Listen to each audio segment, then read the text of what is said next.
Thank you again for such wonderful speeches. Your speeches are always very prepared, very eloquent. Your level of presentation is just risen.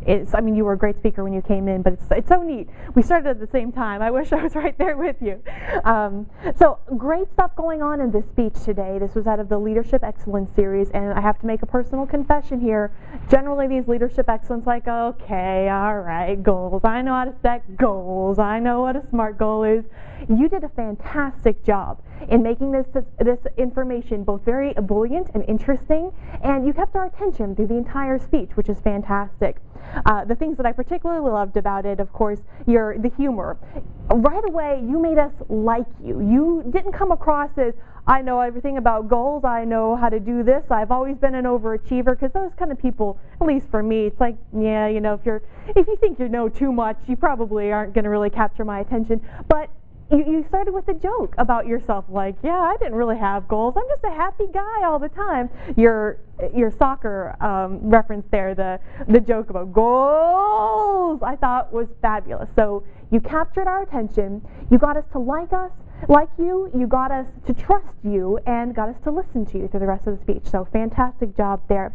One thing that I noticed was throughout the speech, once we got to the SMART goals, you seemed to stop. We got to the S and we got to the M. Skip that. We got to the first two letters. But then you stopped on the bullets there. You talked about the AR and the T, but you didn't.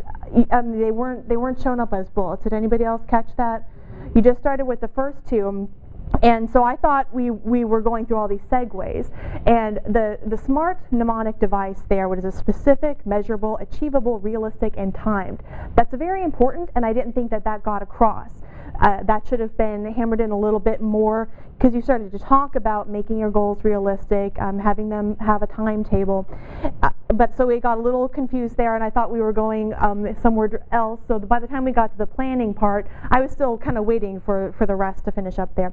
But throughout the whole thing, again, your strength seemed to be is that you really kept us involved. There was a little part towards the end there where it became more just you talking, and the questions you were asking weren't questions that got us to think. But illustrations of how you did bring us back to the topic were when you asked us, well, what's wrong with this definition of goal? Because we're sitting there, well, that looks right. So it causes us to think, and it brings us back into that. So I think your likability, you're very persuasive in this way, that you just come across as very knowledgeable, and your ability to draw us back into a topic that could be detail-oriented and kind of dull. I thought you did a fantastic job, so thank you.